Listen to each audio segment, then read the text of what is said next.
Krishna, Krishna Krishna Hare Hare, Hare Rama Hare Rama, Rama Rama Hare Hare, Hare Krishna, Krishna Krishna Hare Hare, Hare Rama Hare Rama,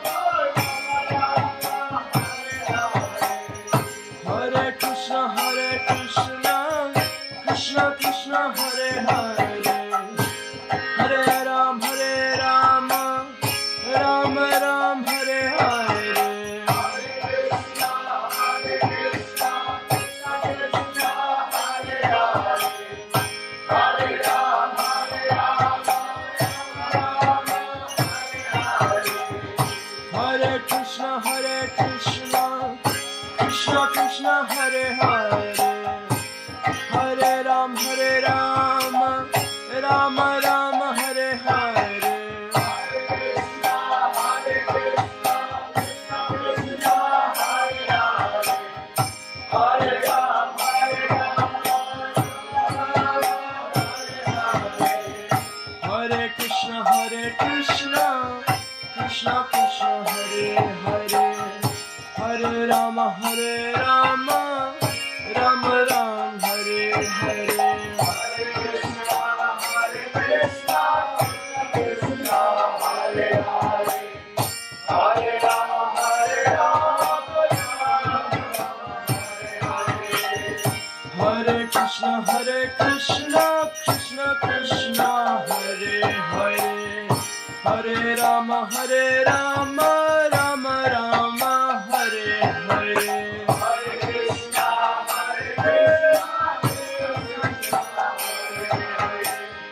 Hare Rama Hare Rama, Hare Krishna, Krishna Krishna Hare Hare, Hare Rama Hare Rama, Rama Rama Hare Hare,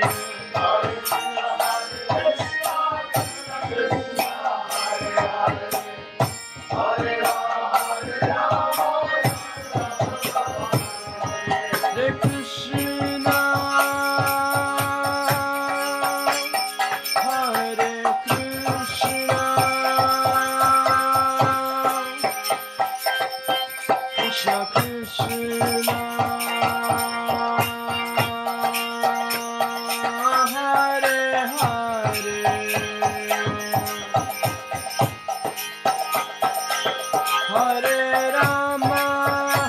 Rama Hare Rama,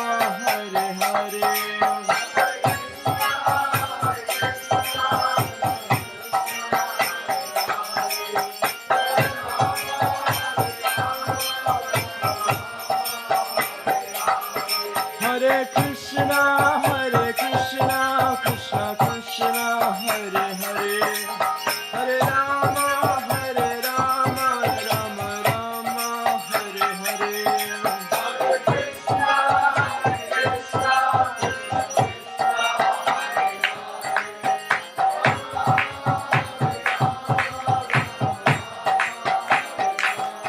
Hare Krishna, Hare Krishna, Krishna Krishna Hare Hare, Hare Rama, Rama Rama, Hare Hare,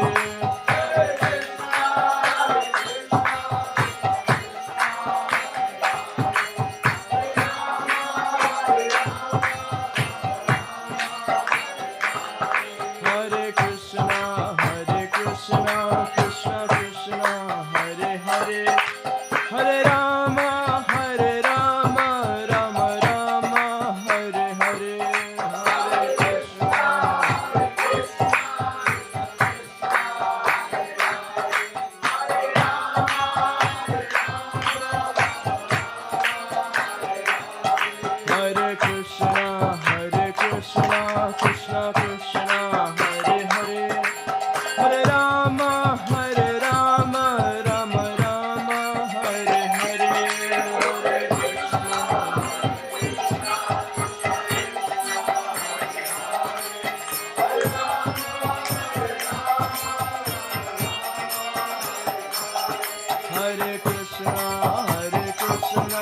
Krishna Krishna Hare Hare Hare Rama Rama Rama Hare Hare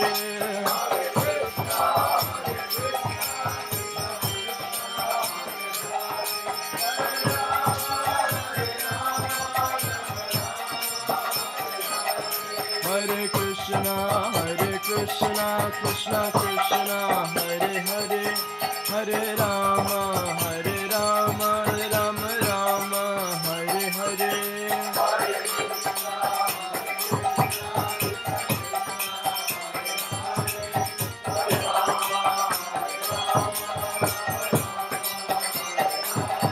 Hare Krishna Krishna Krishna Hare Hare Hare Rama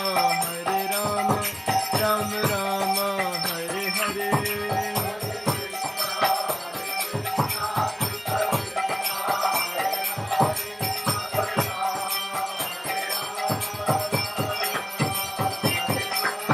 Hare Krishna Krishna Krishna Hare Hare Hare Rama Rama Rama Hare Hare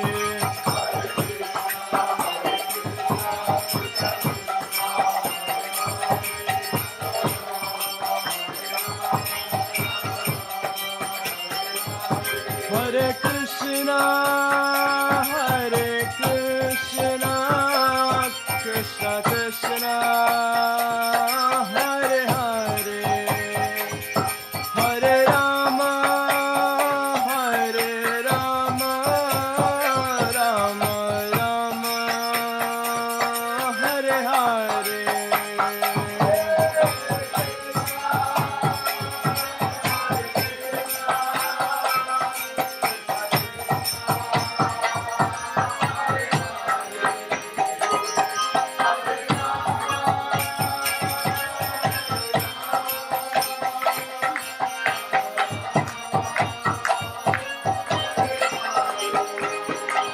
Oh, Hare Krishna, Krishna Krishna, oh Hare Hare, Hare Rama, Rama Rama, Hare Hare.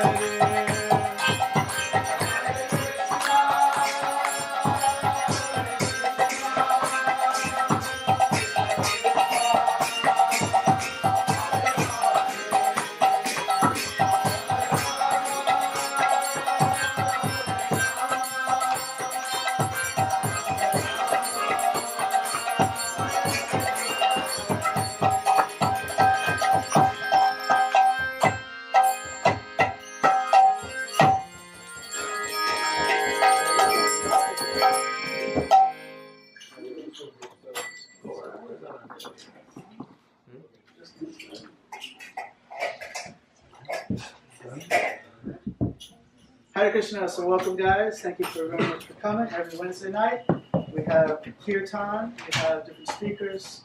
Today we have a very special guest, Jivananda Prabhu, who is actually a local to Dallas, but he travels all around. He's based in Tucson, where they have also a Hare Krishna restaurant called Govinda's, and white peacocks and parrots and all kinds of beautiful features to the temple there. And he's a teacher who he travels around. He teaches in Tennessee and different places in the United States. And we also have a group here. It's a vegan singles club. So yeah, very cool. Vegan singles club. You guys. All right. So tonight's class. Without further ado, Without further ado, yeah. I always wonder, what is a do and why can't we have more of it? They always say that. Just wanted to. Is this your first time here? Yeah. What do you think about this so far? On the crazy meter? Crazy meter.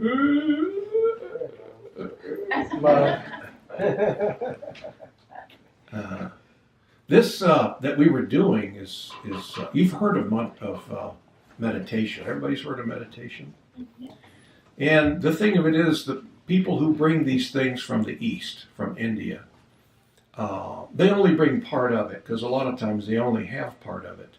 So most people that I speak to as I travel around the world only know barely half of the story when it comes to meditation.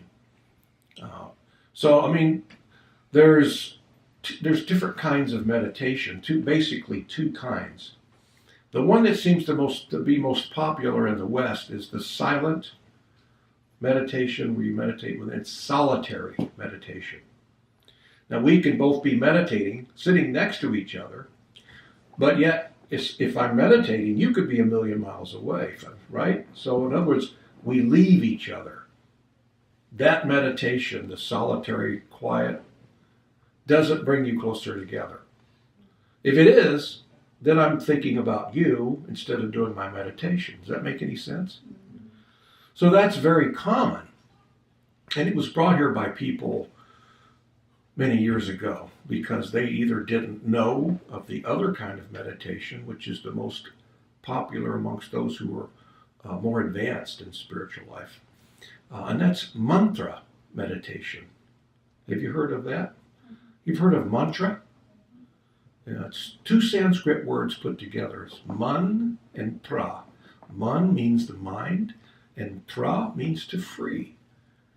It's a sound vibration. You say it repeatedly, and it frees your mind. Frees it from what? Material contamination.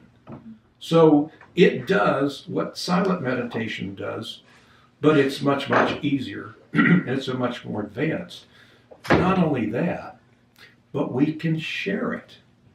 We can look in each other's eyes and meditate on the sound, and it can bring us closer together. When you love somebody, you share with them, don't you? Not push them off into the ether. So loving means sharing. So this shared meditation or mantra meditation is a more loving. As you advance through the ranks of silent meditation, you should develop some love for the Supreme and for all other living entities. So at that point, you're going to want to come out of the dark inner whatever you're doing and wonder, who's here? Let's get closer, because we all are joined. You know, we're not all 100% one, but yet we all are part and parcel of Krishna. Spiritually, our DNA is all the same, and it's the same as God. So we are part and parcel of him, and yet we maintain individual personalities.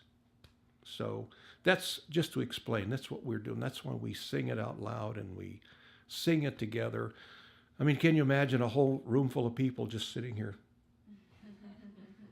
You know, I mean, whoopee, huh? So, but when you're around people that you enjoy, whose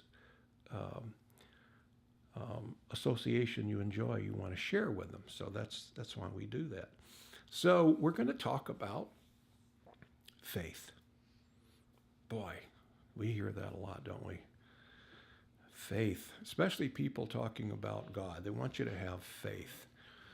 And that's good. I agree. You got to have faith, but is that all there is to it? Does faith have a destination? I mean, if I have faith, is that all I get is faith? Huh? Okay, then I get hope. So I've got faith, hope, and charity. No. Love. Yeah. So we're getting closer that if I invest my faith, I'll get hope and love. What are you going to love, though? The greatest disease. Huh? What is it that we love about each other? Just because you're there? I see you across the room and I think, hey, boy, I love that guy. Have you ever seen him before? No. What is it that we love about him? Huh? Feeling you get when you're with that person. So then you get a feeling, you might have faith that you love that person, right? So again, here we are on this faith thing. What should faith, where should it take us? There is a destination of faith that if you don't get that destination, if you don't get that reward, you either didn't practice, you weren't faithful, or you pointed your faith in the wrong direction. Let me give you, for instance, I meet you and I start to get into your what? What is it that's attractive about you? Handsome fella? I have faith that he would be a good friend. I have faith. So then you have a personality that I get to know. Why, the certain way that you say things, the certain things that you do. There's a certain personality about you that makes you, although you may be like many others, you're unique. And I think, wow, what a unique person. I had faith that you would be a good person to know. And then when I get to know you, my faith turns into knowing, right? So I think this guy would be a good guy to hang out with. And after hanging out with him for a while, I either know I was right or I know I was wrong, right? So knowing comes with faith. If knowing doesn't come, then you didn't do something correct or your faith was misplaced. Does that make any sense? So that's the destination of faith. So people talk about having faith in God. We hear it all. We've heard it all of our lives. So isn't it the same thing? If I have faith in God, shouldn't I get knowing in God? Huh? How can you get to know God, though? Can you get to know God? Huh? Who says yeah? You got one over here? Yeah. How do you know? Huh? You just know. How do you know that you can get to know God? Well, we know what Krishna likes and what Krishna does for fun. We know what he looks like. Oh, so you know his personality. Oh, there you go. Through the scriptures, we can read and get to know Krishna like we would know anybody else by studying. Right. You know his moods. You know his sense of humor. If you read the Shastras and hang out with other people who know him, you get to know. And then he becomes attractive. So there's a process that we follow to get to know.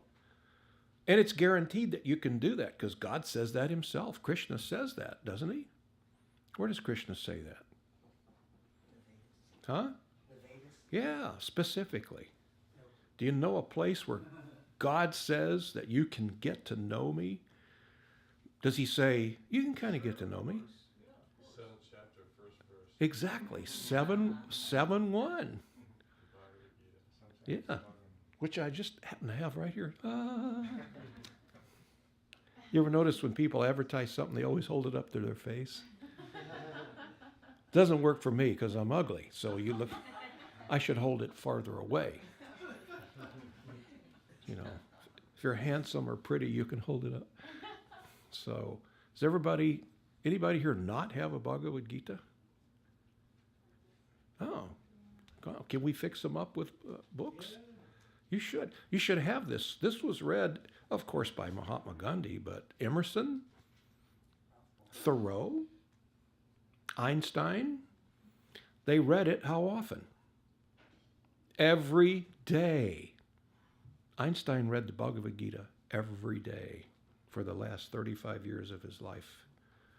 He was amazed at the philosophy in Bhagavad Gita. So let's see, what does Krishna say about knowing him? 7th chapter Bhagavad Gita, the very first verse, Sri Bhagavan Uvacha, that means the Supreme Personality of Godhead said, Maya shtakta manaha parta yogam yunjam marashrayaha asamsayam samagram mam yata gasyasi touch trinu. Touch trinu. Just here. That's what that Sanskrit means, just here. Krishna, the Supreme Personality of Godhead, said, he's talking to his friend Arjuna, "Now hear, O son of Pritha, how by practicing yoga in full consciousness of me, with mind attached to me, you can know me in full, free from doubt." There it is. So God is saying, if you practice yoga in full consciousness of me, with mind attached to me, you can know me in full, free from doubt. He says in full, not like a whole bunch, in full. He wants you to know him in full. Now, of course, he's ever increasing, so you're always going to be your knowledge of him will ever increase, because he always increases. If you're close to him, if you're linked, you see. So what is he saying here? He says, now hear. Hearing is incredibly important. We realize more from what we hear. Okay? Along with that, if there's some visual, then that's good.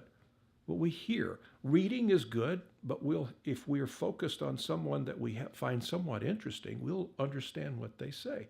So Krishna says, he starts by hearing. He wants to tell Arjuna, hear, listen to what I'm going to say. How by practicing yoga in full consciousness of me.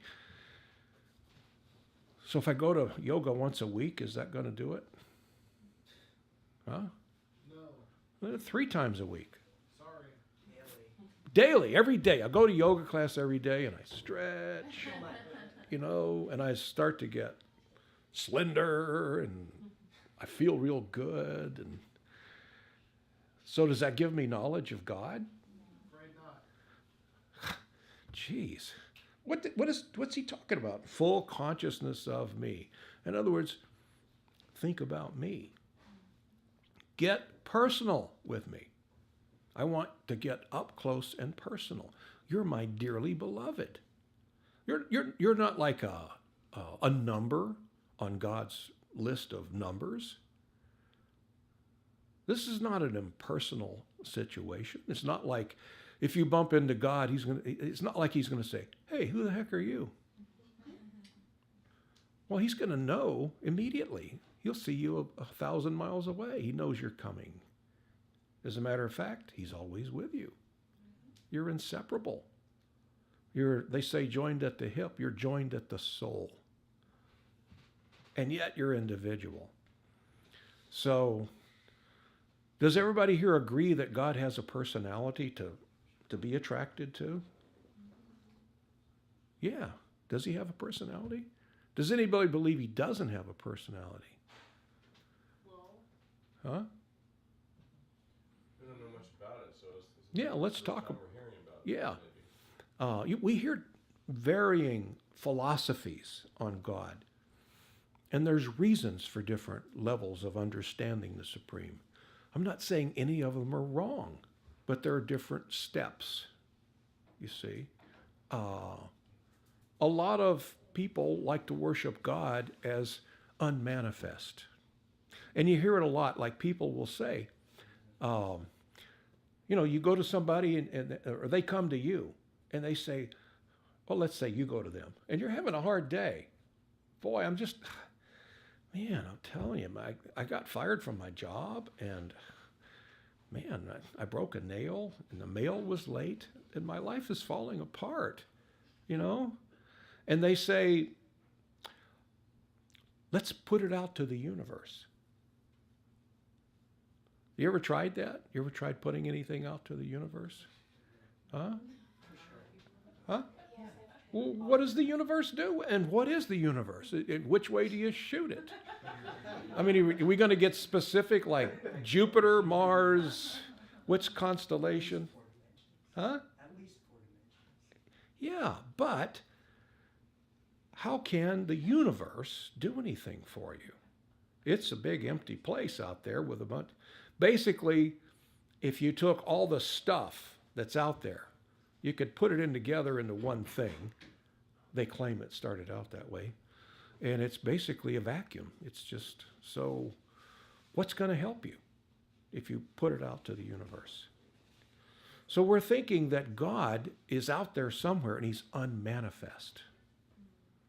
I'm manifest, but he's not. Look at me. Why, I could arm wrestle God because he doesn't even have arms. You know, I could take that guy. You see what I mean? So if we believe in God, so let's say a scientific definition of that entity that would be God would be that from which everything emanates. The source of everything. If there's something emanating something prior to him, then that would be God. So let's say this source of everything. So the source of everything, for everything to come from it, has to have everything, right? Otherwise, it's incomplete. And how can the supreme, the complete whole, be incomplete? Well, there's no logic to that at all. So if that thing that has everything, that everything comes from, if it is complete and the complete whole, then it must have form. Otherwise, it would be missing something. Form comes from it. It has to have personality, because personality comes from it. Your personality. Hey, wait a minute. Is it male or is it female? It's got to be both. It's got to have everything. So he manifests as male and his feminine energy as well. You see? So since we've established that this God entity has personality, we need to meditate on that personality. This yoga that Krishna's talking about means bhakti yoga. Have you heard of bhakti yoga?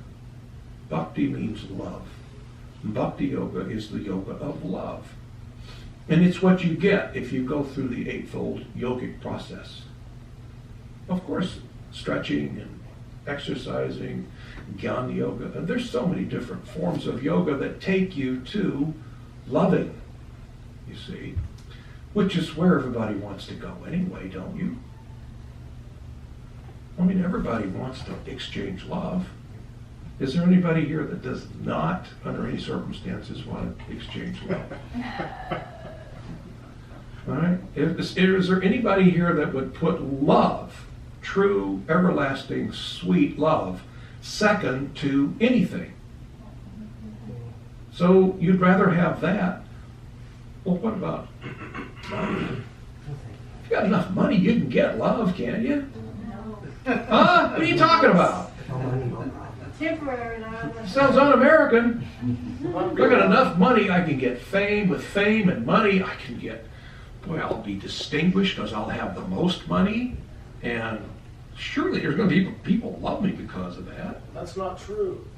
That's true. That's not true.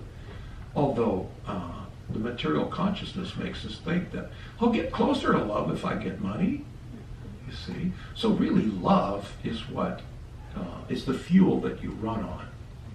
You see? So what kind of love? Come and go love? Huh? Casual love? Love you today, but I don't have to call you. You know? Gee whiz, I love you, but you text me a lot, you know. I blocked you on Messenger because I'm so tired of getting these every day. Hi, how are you? Thinking of you.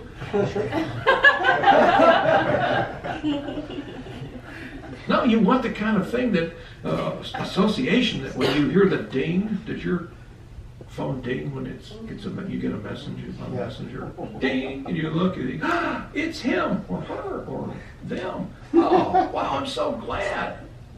I was really busy doing 100,000 things at the same time, but boy, is it really nice to see you, you know, to think of you. As a matter of fact, I was thinking of you anyway. Guys, I'm so crazy about you. Just about everything I see reminds me of you, you know. Even things that other people do make me kind of think of you, kind of. You see, well, that's kind of giddy love, isn't it? So that's what we want. We want it to endure. How long do we want to keep that kind of love? Forever. For, let's use the E word, eternally. I want first class, 100%, sold out, unconditional love. And I want it forever, for eternity. So that's what we, as a soul, want. And then there's all these other things that we try to get. So does this make any sense? So if Krishna is manifest, why do we have to discuss about whether he's manifest? I don't have to discuss whether you're manifest. You're manifest. You It's could kind if of you my wanted definition to. of manifest, but I guess Well, we have to discuss it because sometimes people say things like they put it out to the universe. That doesn't make any sense to me. well, I mean, Now, if I hadn't learned from my guru and all the assembled advanced devotees that Krishna is a person and I have an eternal loving relationship with him, if everybody was on that platform, then we wouldn't have to talk about him being manifest. But see, everybody isn't. I'm assuming you are. So bear with me while we talk to others, okay? And then you and I can get together later on and not talk about him being manifest. well, I didn't say whether manifest. But he's that's just so why- he's just so cool. I like to talk about the fact that he's manifest. You know, if you have a friend, you talk about them being manifest. You may say, "I have this dear friend." That's talking about that friend being manifest. So let's try a little experiment. I love to do this, and if some of you have seen me do this before, and it's boring, that's too bad. So I'm gonna ask you a question. Shoot from the heart now. How many, show of hands, how many believe you have a soul?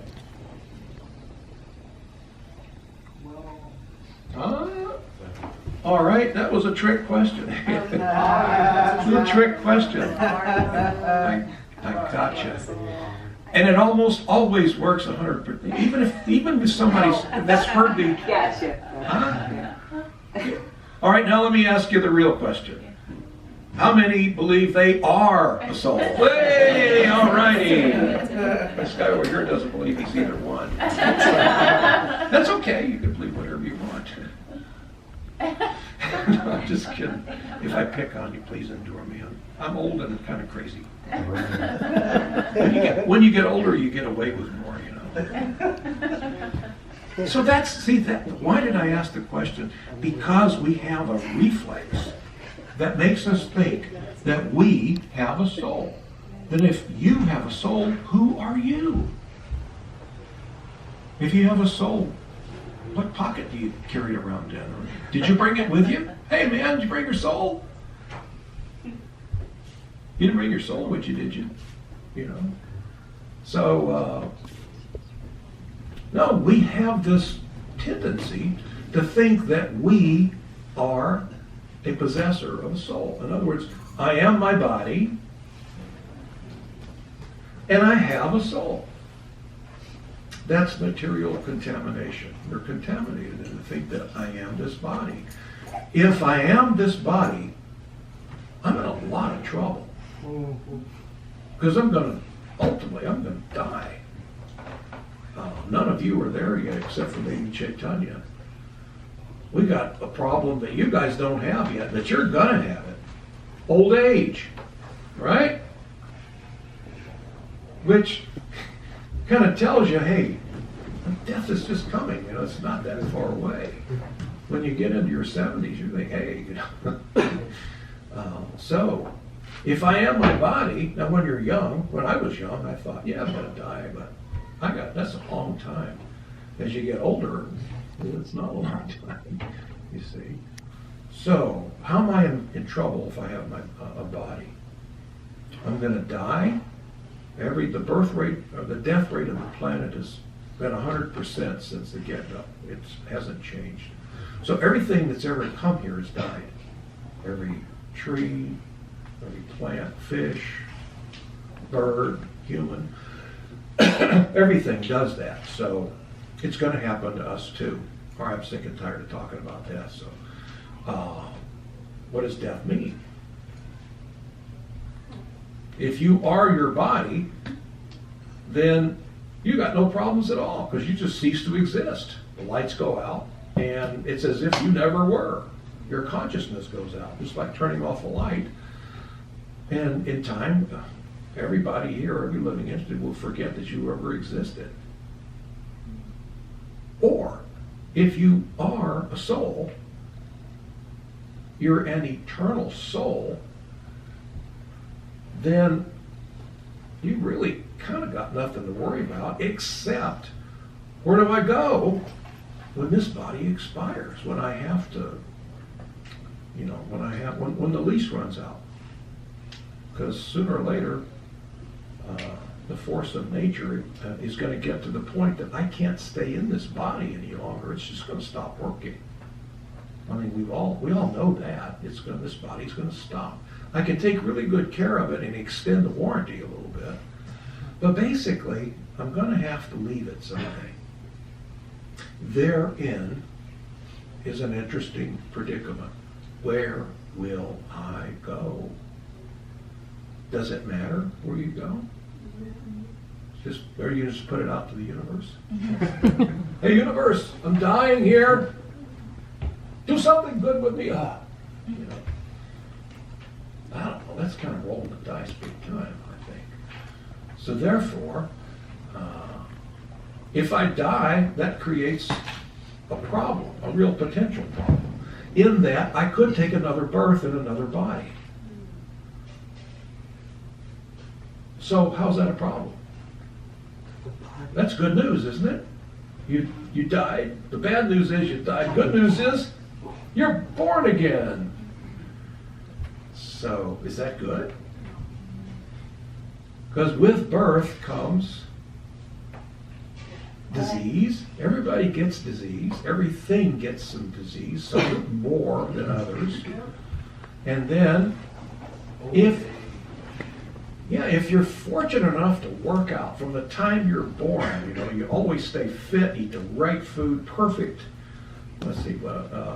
You're vegan, gluten-free, and you never breathe any polluted air, and you run 10 miles a day, and you keep your body really fit, then the reward is old age.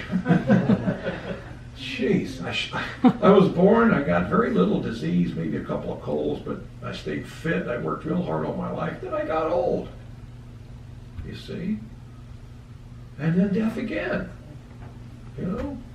So in other words, we are, and have been for a long time, on a merry-go-round that kind of just keeps going.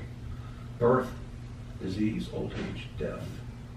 So the purpose of what Krishna is trying to get you to do here, the purpose of our movement, is to end that cycle of birth and death. And I think it's probably the purpose of practically any faith. Let's end the cycle. So in other words, when I get off the merry-go-round, where will I go? Who's going to be there? I mean, that's kind of uncertain. I don't like it. I don't like uncertain things. If someone gives me a ticket to Moscow, I'm thinking, well, what is a Moscow and what's there? Wouldn't you Google Moscow and see what it's like? Gee whiz, what's the temperature going to be when I get there? How should I pack? Be kind of cool if I knew somebody there, huh? So after death, you're going to go someplace. Hopefully you can escape the merry-go-round and go someplace for eternity, because you're not coming back here. So now we're in that eternal thing again. Remember the eternal love? All right, if I'm going to have eternal love, I'm going to have an eternal, lovable person there. So that kind of sounds like Krishna. It also sounds like you, because you are eternally lovable. You, the soul. The soul that you are, not the one that you have. You are eternally lovable. Now why? Why? How can I prove that? Why would this eternal God, who loves being in love, loves sharing love, even more than you do, and it's the most important thing to you, we've all agreed. So, if that's what he wants, he's going to surround himself with incredibly loving, living entities, right? Why would he make you to be a dud? Well, you're incredibly lovable. You have an empowerment as his closest loving associate to give him pleasure. And that means this is pretty huge news when you think about yourself. Yeah. Loving Krishna, does it actually matter where you start when it comes to motivation? Because there are people who go into Krishna consciousness and have motivations to love Krishna for material gain. Some people want money, some people want fame, some people want different things. So is it sort of like once you develop that love for Krishna, your taste for all that stuff will go away and Krishna will give that to you, Krishna will give you the money that you want, but the love will make you disinterested in it? It doesn't matter how you approach him. Krishna says in Bhagavad Gita, later on in this chapter, I think, he says there are 4 kinds of pious people who approach me. 7:16. 7:16. 7:16. Yeah. So there's 4 kinds of pious people who approach me. One of those pious people just wants money. Hey, God, you got the biggest wallet, and hey, slip me a few grand. I want money. And another is somebody who's just desperate. Oh, my dear Lord, I have nobody to turn to. Gee whiz, I'm out here on the street, and I need you, and I don't know who else there is. And then there's somebody who's just kind of curious. Hey, God, what do you like? Kind of let's hang and let me get to know you. And then there's the 4th kind of person who's just really looking for him. So, and those are all pious, even if you just want money. So it doesn't matter how you start, because practically speaking, all of us start out. I decided almost 45 years ago that I was going to become a devotee of Krishna. I want to join the Hare Krishnas. My friends said, why? Well, because I think it's the best thing for me. Why, I'm going to get something out of it. I did it for my benefit. I was convinced that, you know what, after death, I don't want to have an uncertain thing. I don't want to take another birth. And this Krishna guy sounds really cool. Great sense of humor, really beautiful. All this fun going on around him all the time. He's surrounded by all these really far out entities. Wow, that sounds good. I want some of that action. Somewhere along the way, you get to know him a little bit. And as you get to know him, you start to develop an attraction. And then from that attraction becomes attachment. And then you're in deep trouble. Now he's still in your heart and you're in love. A little bit. Maybe you just love him a little bit. So then you've learned how to love on the supreme level. So now you can love everybody. Not just the human beings. You guys are vegans. It's nice to have vegans here. Because a lot of people, you're not a vegan? No, I'm not a vegan. I was today. What are you doing hanging around with these guys? I'm just kidding. Trying to get some vegan.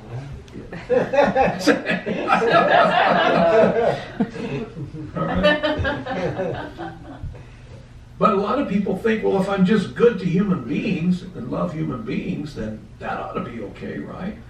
I mean, I don't care what they do, whose throat gets slit for me to eat. I don't care. You see? I'm indifferent. What's the opposite of love? Is it hate? No, it's indifference. Indifference is, I really don't care anything about you. But they're going to kill me and put me on your plate. Yeah, and I'm not really concerned about that, because I need protein. don't eat you. If I don't eat you, what am I going to do for protein? You have people ask you that all the time? All the time. All the time. What do you do for protein? You can get protein, all the protein you need out of just about anything. You throw in some beans. What does a gorilla do for protein? He just eats, you know. He eats gorilla food. So we offer it to Krishna. You see, so your compassion goes down to all living entities. You see, not just the ones that are cute and they'll sit on your lap and purr when you pet them, or run and fetch something, or they dance around when you come home. You remember this dog when you come in? I've gone to people's houses and they'll say, "My dog, I've got a dog," so be careful. I'm thinking, "Oh God, is it a big dog?" And you open the door and there's this dog and he's like, like, "I'm so glad to see you," you know. So, all right, so surely you wouldn't want to kill and eat that because he's like really glad to see you. But a cow? I mean, I never even see. When's the last time you saw a cow? Huh? Anybody saw a cow this week? Huh? When's the last time you? Okay. How many people have even touched a cow in the last month? We don't pet them alive. I mean, a cow is alive. If it's dead, it's a cadaver. You know, there's different names for dead creatures. So, but if I never see them, I never look one in the face, never look them in the eye, what do I care if they wind up on my plate? It's just a steak. That's not a cow, is it? It's just a steak. You see? So, as you learn to love God, you learn to love all living entities, even the ants. They have a life too. They feel pain. We don't want to cause any difficulty for any living entity. As a matter of fact, we would like to have the opposite effect. We would like to give pleasure to every living entity. Why? Because that's what you, the soul, does. That's how you're wired. You give pleasure. You give enjoyment to the Supreme Godhead and all living entities, and from that you get great enjoyment. It gives you great pleasure to do something wonderful for somebody, doesn't it? So, and that's the way you're wired. You are designed and empowered to please the source of pleasure. That is why you exist. Other than that, you have no reason to exist. Now, you don't have to realize that every minute because you have free will, and you can go try to be the enjoyer. I mean, why should I go around giving pleasure? I want to go find people who give me pleasure. Right? That's kind of the way the material world works. You know, you and I can be friends so long as, I mean, if you like to go to the same places I like to go to, you know, sports bars, throw a few back, you know, we engage in the same nonsense, you know, it's in fantasy football, we like to do that, which is, or this one that kills me, that, let's see, what do they call it? I'm having a senior moment. I just forgot the word that I was going to talk about. All right, we'll skip to something else. No, it starts with a T. It's coming back to me now. Something that's not important. Trivial? Trivial. Thank you. God, it's so nice to have somebody around with a brain. You know, trivia. You know, you ever notice? You know any people that really like to collect trivia? But why? Do you know what the definition? Google it. What is trivial? It's trivial, meaning it's unimportant. So you see some people that have a whole bunch of knowledge that's unimportant. I'm sorry, I miss it. I like important knowledge, you know. So it's like I've met people who can tell you who pitched the fourth game of the World Series in 1952. You know, who led the lead in strikeouts in 1931, you know. See, like I said, there are people like that around. But you see what I mean? There's always one, isn't there? Isn't there? There's always one. He takes joy in that. Huh? He takes joy in that. He Doesn't God does. want him to take joy? So at the time of death, you can throw that out there to the universe. Ty Cobb! It was Ty Cobb, 1931! And the universe is going to say, what else you got? You know? So we need to accumulate knowledge that's valuable to us, important knowledge. And the most important thing to know is what is going to happen at the time of death. So people plan for their career. You guys look young. Are there any college students here? Yeah. Why are you going to college? Because you're planning to have a good, productive life, right? And if you're not already, someday you're going to start planning for retirement, aren't you? And maybe, if you're real smart, you'll plan even beyond retirement. Plan for death. You can't wait until you're in your 60s and say, you know, I think I'll start a retirement plan. That doesn't make really good sense. You see, so we want to plan for the next stop. Now, and I hear a lot of talk about spiritual paths. And I think spiritual paths are really great, don't you? Spiritual path is good. But our dear friend, George Harrison, who was a big-time Hare Krishna, he had this thing that he said, as a matter of fact, he had a song. If you don't know where you're going, any path will do. Ravi Shankar. Yeah, Robbie played with him a lot. But it works. If you don't know where you're going, then any path, it doesn't matter, right? If you say, well, I'm just going to get out here and take Garland Road and see where it takes me, all right, then that's one thing. But if you, let's just say that you go into a travel agent, you got a bunch of money, big tax return, and you want to go someplace, and you say to the travel agent, hey, I want to take a trip. Probably one of the first things the travel agent will ask you is, where do you want to go, right? I mean, I can't arrange the tickets until you tell me where you're. So in other words, you gotta have a destination. And you say, well, I don't know where I want to go. So the travel agent says, well, do you want to party all night and gamble? Maybe Las Vegas. If you want a beach, maybe Florida, Hawaii.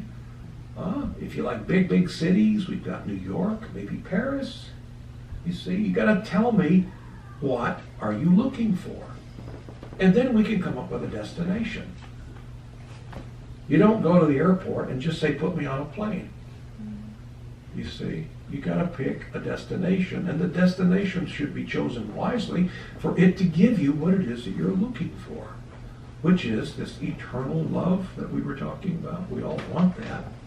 So I want to go to a place where I can have unconditional, eternal love without any flaws, surrounded by people who are motivated by the same thing, and I want to have the most lovable, most beautiful entity there with me.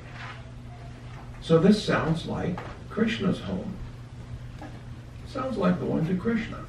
Now if you say, I honestly don't want a really up close and personal relationship with God, I'd rather keep him a little, maybe across the street or further away, but I still want to worship in awe and reverence, then he has other personalities. He has personalities that you might fear if you want to worship God in fear. I remember growing up, I had people tell me I'm a good God-fearing man. How does that go? I'm a tax-paying Republican and a God-fearing man. Okay. You know.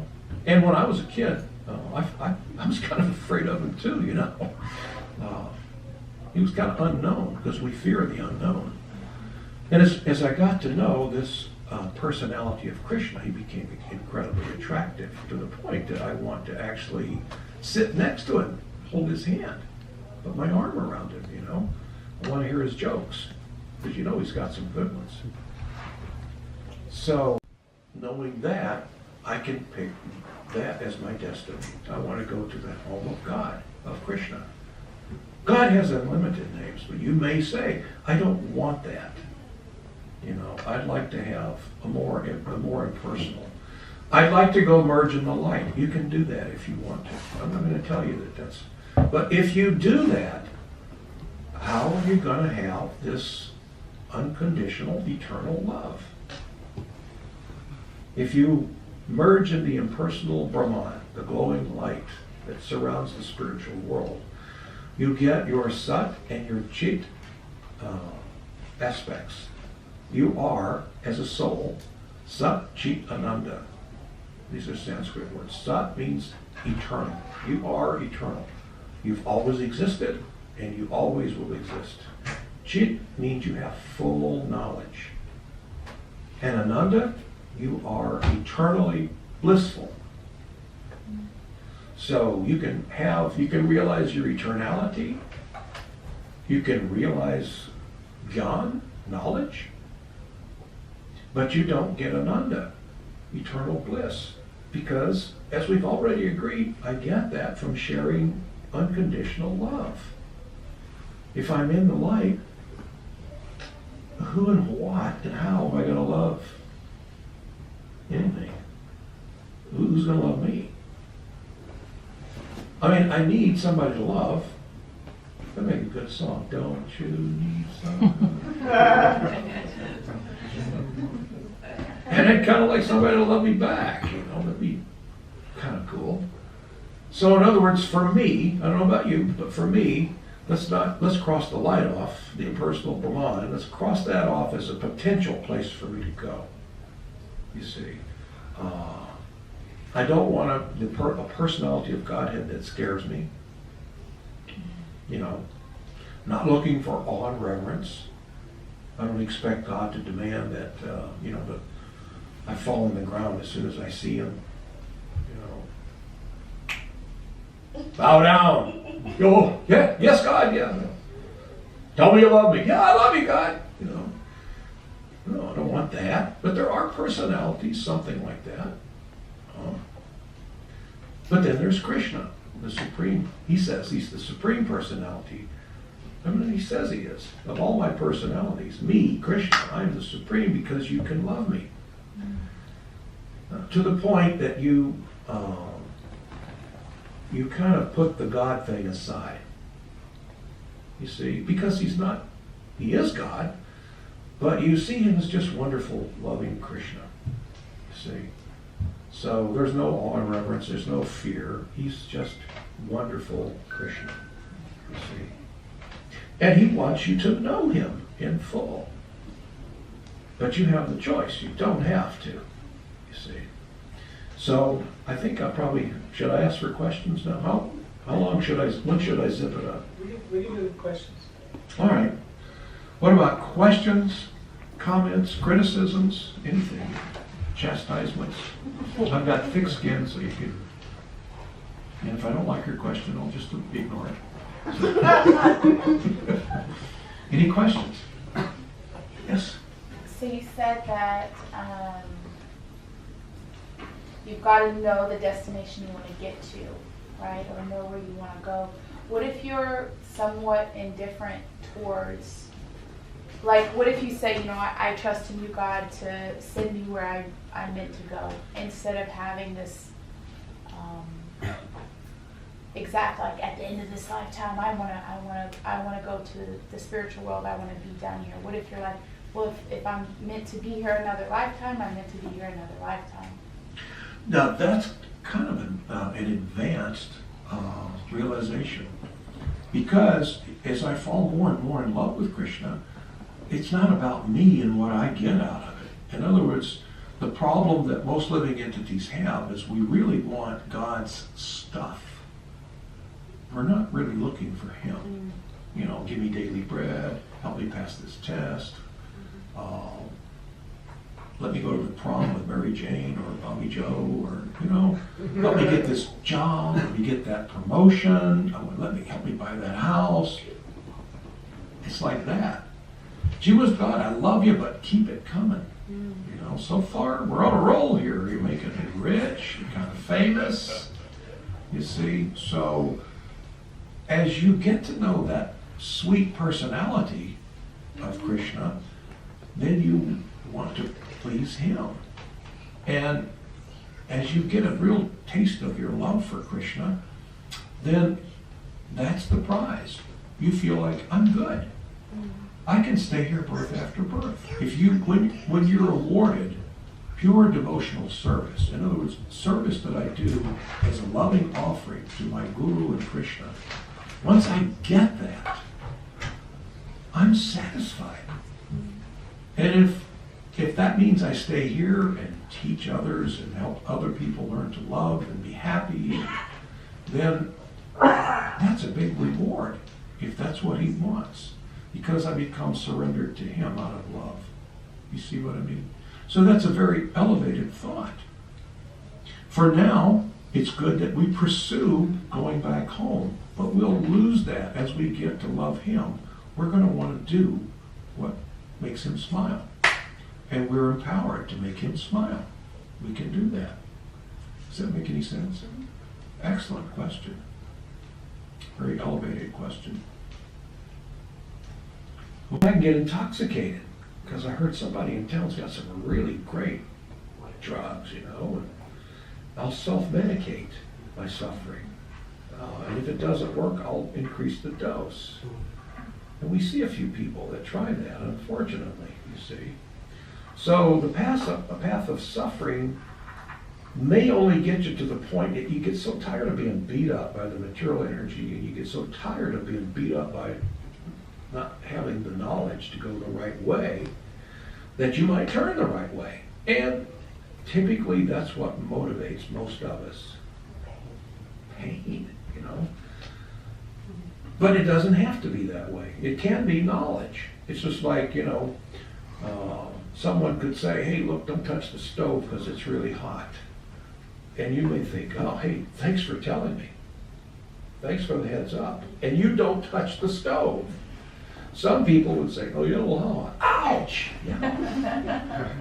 Let me try that again. Ow! And you sit there all day. You know? Your fingers are all swollen. Which is the way a lot of us are. We try and we try to get satisfaction. Can't get it? No. I heard that in the store the other day. You heard that? How long has it been since you heard that, Chaitanya? I can't get no satisfaction. They did a concert not too long ago, right? You're kidding me. Yeah, I heard some description of how one of the persons that was there was afraid because he was running around on the stage and he thought if he slips, he's really going to be in trouble. He's 70-something. You break a hip at that age, you know, even if you are rich and famous, you're in trouble. Yeah, the Rolling Stones, 1965. That was, of course, it's been a big, you've heard that, haven't you? You know, I can't get no satisfaction. I tried, and I tried, and I tried. And I can't get no. That is the material world. I tried. I tried wine. I tried beer. I tried tequila. Oh, was that a mistake? I tried this. I married this one. I did this one. I went to school to get this education, to get satisfaction. That didn't work, so I went back to school to change my master's to this, and you end up unsatisfied. So again, let's get back to what satisfies us. Love. And not temporary love. You see, for me to appreciate the value of love and to understand the depth of real love, I need to get to the supreme lover, the source of love. Some people say God is love. That's like saying God is water. Water comes from God. Love comes from God. Everything comes. But he is still the complete whole. You see, there's a person there that this comes from. So, and that's what we want. I want. Would you accept a situation where you could just be involved in this incredible love affair eternally without having to worry about making a living, paying rent, paying taxes, anybody being abused? There's nobody abused around you. The only thing they're abused, they're overloved. You have people say, all right, enough with the love already. No, you wouldn't say that. You see what I mean? So, the path of suffering is not recommended. Therefore, we're trying to give the path of knowledge and just say, we have no right to remove your God-given free will. But it is our duty to say, hey, put this destination in your in your itinerary, put it in on your hard drive that you can have this. And not only that, but God would love to have you there eternally. And you don't have to die to have that. You can have that in this lifetime. So your faith in this pursuit will pay off. You'll get it now. You don't have to wait. I mean, it's not like I've just been waiting for 45 years to see, oh, someday I'll get, come on. I'm not as dumb as I look, you see. So you get it. You get to own it. Once you get it, it cannot be taken away from you. Nothing can take it away, not even death. That's guaranteed by Krishna and Bhagavad Gita. Because it is what you already are. Your consciousness is just covered over. And thinking that I'm an earthling, I'm a human being. Not too many lifetimes ago, I was thinking I was a cat or a squirrel or, Does that make any sense? Why do we have different forms, different bodies? You ever wondered about that? Huh? To evolve? But to satisfy your desires. Now you may think, well, why would I want to be a dog? Now this is a crude example, so please forgive me. You already probably know where I'm going. You get a body, and there are 8,400,000 different species of life, and you get one of those to satisfy your desires. So let's say that you have a desire for unlimited sex life. Not necessarily love, just sex. Whenever you want it. Some people have that. So at the time of death, if the sum total of your desires equals that, you could be put into the body of a dog, maybe. Sex isn't very complicated for a dog. Pigeon. A rat. Pigeon? A rabbit. Yeah. Pigeon? Rabbit? A rat. I mean, Yeah. the pigeon can have sex once every 15 minutes. He doesn't have to take her to dinner. He doesn't have to buy her a drink. They don't even have to get a room. Dogs don't have to get a room, It's very uncomplicated. You see? Being a human being, because of this cranial mass we have, makes things very complicated. Oh my God, is it complicated? There are implications in all these decisions we make, you see. So, and that's because the people that we're dealing with, they also have intelligence. I'm smart, you're smart. So for me to deal with you and get from you what I want, I have to be very complicated in my dealings, you see. So maybe if these are your desires, then a human body wasn't for you. If you just would prefer just kind of laying here and laying there and having sex here, eating whatever you want, then there are other bodies that can fulfill them. It's not a punishment. Some people see God as this big mean guy that's always ready to hit you. No, he's like, hey, if that's what you want, here it is, time of death. We look at, hey, according to your desires. No, come on. She wants to be a worm and stool? How is, well, okay, if that's what she wants. You see?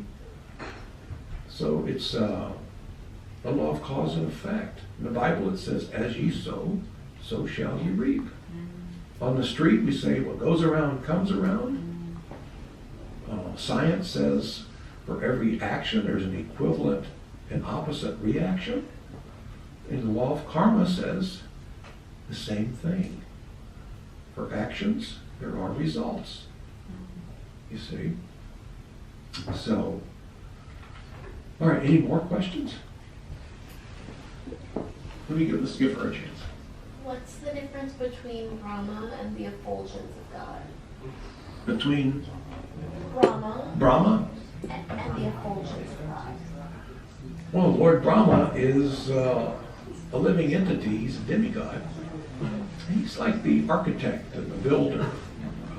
Whenever there's a creation for this universe, a lot of people think God does everything. So he has people to do things for him. So Lord Brahma is like in charge of this universe. But he's not part of the glowing effulgence. The dazzling effulgence, or the Brahmjyoti as it's called, is there and it is real. But to try to experience the bliss of love by tasting the light is like trying to taste honey by licking the jar.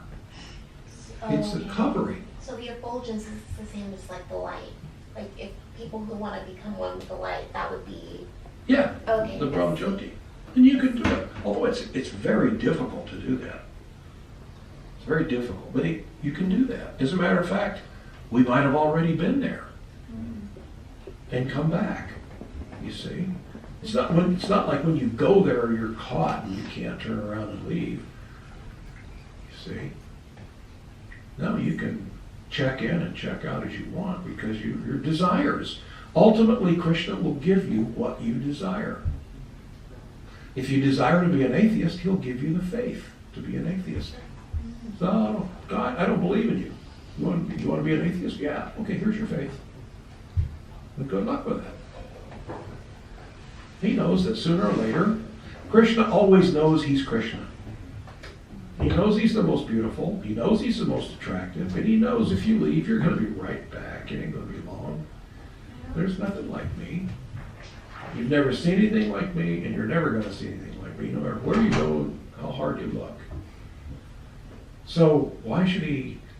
Besides, if you weren't able to make a mistake and leave him, then you'd just be a robot. And he doesn't like cheap love. He doesn't want robots. You've got to have free will, and that means your love is sweeter when you choose to love him. If you can choose to love him, that is only valuable if I can choose not to. You see what I mean?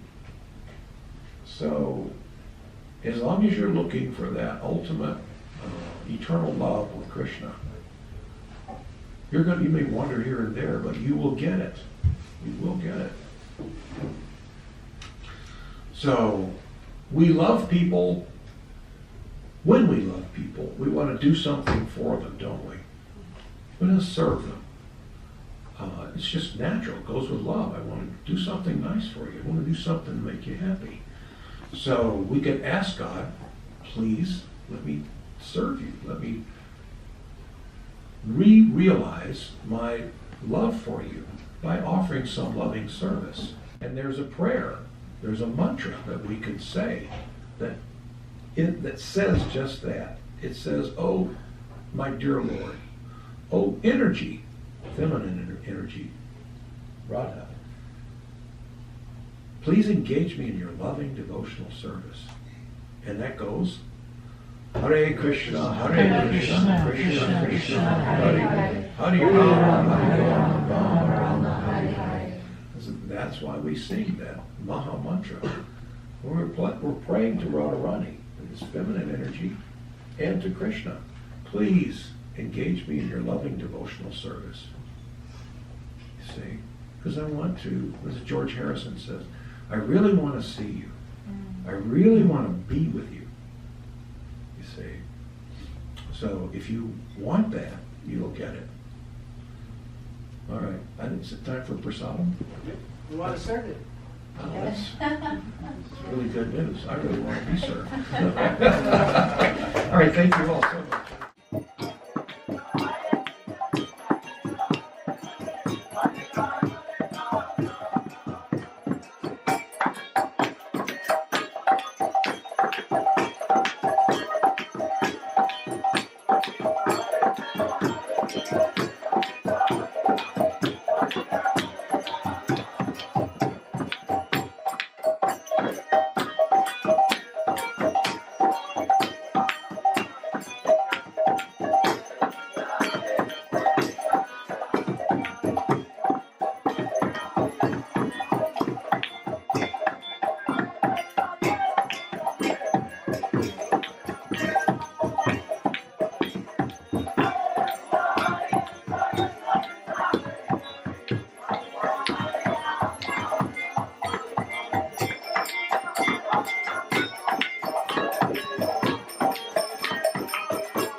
Thank you.